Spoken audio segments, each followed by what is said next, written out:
د اسلامي امارت د سکتوري وزارتونو په افغانستان کې د ملګرو ملتونو اړوندو ادارو ترمنځ همغږۍ 15مه ناسته ترسره شوه. دې ناسته کې د حکومت د سکتوري وزارتونو د وزیرانو ترخوا د ملګرو ملتونو اړوندو ادارو مشرانو هم ګډون کړی و. د بهرنیو چارو وزیر امیر خان متقي غونډې ته د وینا پر مهال ویلي افغانستان کې اوس مهال سرتاسري امنیت دی او په خبره یې هر ځای ته د بشري مرستو لیږد د په ټکو خوندي او اسانه شوی دی. هغه د ملګرو ملتونو له ادارو وغوښتل چې مرستې باید په داسې ډول وکړي ترڅو په دوامداره ډول د هیواد او خلکو په اقتصاد مثبت اغیز وکړي.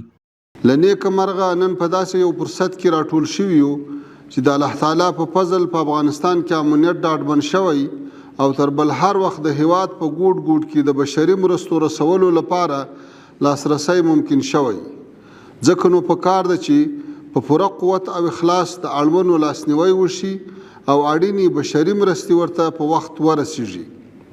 همداراز مرستې باید په داسې ډول ولګول شي چې د افغانستان په اقتصادي وده او په کور د نن ظرفیتونو او بازار مثبت او دوامدار اغیز ولري. ناسته کې ګډونوالو په ټینګار سره ویلي چې د افغانستان په مهمو اقتصادي زیربناوو باید تمرکز زیات شي او مرستې په داسې ډول ولګول شي چې په اوږدمهاله ډول د خلکو په ژوند اغیز وکړي. د بهرنیو چارو وزیر امیر خان متقي پر وینا 4 لسیزو جګړو افغانستان کې خورا لوی ویجاړۍ رامنځته کړي دي او د په قول اوس د دې وخت را رسیدلی چې دغه زیانونه جبران شي.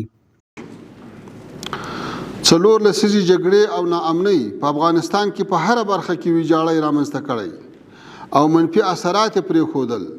البته اوس د دې وخت را رسېدلی چې د جګړې له امله رامنځته شوي ویجاړۍ او منفي اثرات جبران شي او اسلامي امارت هوډ لري چې د هیواد په بېلابېلو برخو کې په ځان بسیا شي.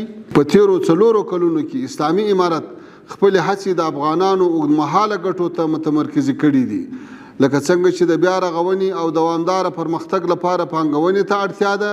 ځکه نو دا بدلون وخت نیونکی او د نړیوالو بنسټونو مرستې او دوامداره ملاتړ ته اړتیا لري. په هیواد کې د ملګرو ملتونو اړوندو ادارو مشرانو یا د ناسته کې خپل کاري لومړیتوبونه ګډونوالو ته وړاندې کړي او ویلي دي تمرکز به یې په هغو ستونزو ورټول وي چې افغانان ورسره له ډیر وخت راهیسې لاس او ګریوان دي. د یادونې وړ ده چې د بهرنیو چارو وزیر امیر خان متقي په افغانستان کې نړیوالو ادارو بشري مرستې او همکاري ستایلي او په ټینګار سره یې غوښتنه کړې ده چې باید هیواد کې خپلو فعالیتونو ته د اسلامي امارت د پالیسۍ او لومړیتوبونو له مخې دوام ورکړي.